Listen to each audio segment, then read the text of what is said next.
Kementerian Kesehatan RI buka suara soal ramai pengakuan AstraZeneca terkait efek samping langka vaksin COVID-19. Kemenkes yakin belum ada laporan kasus trombosis trombositopenia sindrom atau TTS di Indonesia. Masyarakat pun diminta untuk tidak perlu khawatir.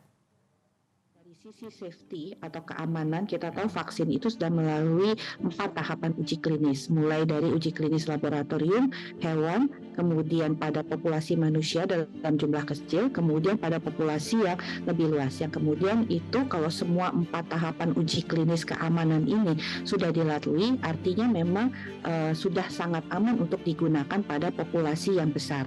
Yang kedua adalah efek samping mungkin saja terjadi karena kita manusia ini tidak sama responnya terhadap sesuatu ya, itu pertama. Yang kedua, ras dan genetik juga mempengaruhi, jadi responnya bisa berbeda. Kalau ini mungkin banyak terjadi di Eropa, belum tentu ras Asia ataupun ras lainnya juga mengalami hal yang sama. Jadi memang karena responnya berbeda-beda ini tentunya menjadi pertimbangan. Nah, kalau kita melihat sudah lebih dari 1 miliar orang mendapatkan vaksin AstraZeneca dan memang ada beberapa kasus yang sangat kecil, kurang dari 1/1000 penduduk, yang artinya lebih banyak nyawa yang diselamatkan dari kematian dan sakit berat dibandingkan dengan mereka yang mengalami efek samping.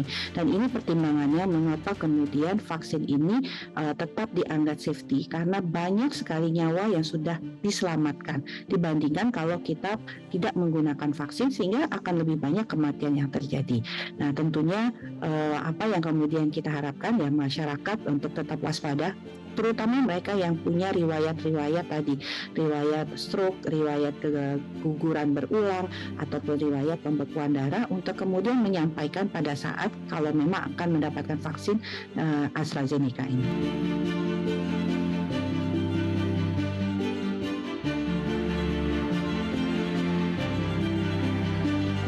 AstraZeneca sendiri juga sudah menyampaikan pada awal pemberian vaksin AstraZeneca. Artinya kondisi yang spesial yang harus dipastikan pada orang-orang yang menerima vaksin AstraZeneca adalah orang yang memiliki riwayat pembekuan darah atau trombosis.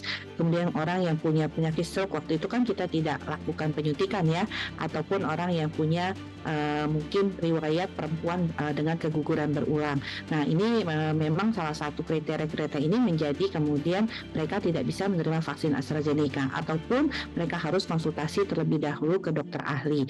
Nah, artinya kalau kita mau melihat gejala-gejala seperti inilah ya, artinya adanya pembekuan darah ataupun trombosis ya pada orang-orang yang kalau kita lihat kasus-kasusnya itu di pembuluh darahnya ada banyak pembekuan darah yang kemudian nanti diperiksa lebih lanjut, dicari penyebabnya, mungkin berhubungan dengan vaksin AstraZeneca ataupun juga riwayat keguguran berulang, itu bisa menjadi tanda-tanda.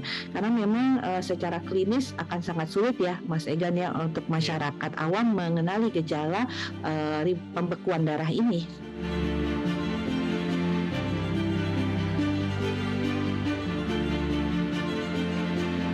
Sebenarnya KIPI itu paling gampang terdeteksi kalau kemudian setelah 4 sampai dengan 20 hari pasca vaksinasi ya.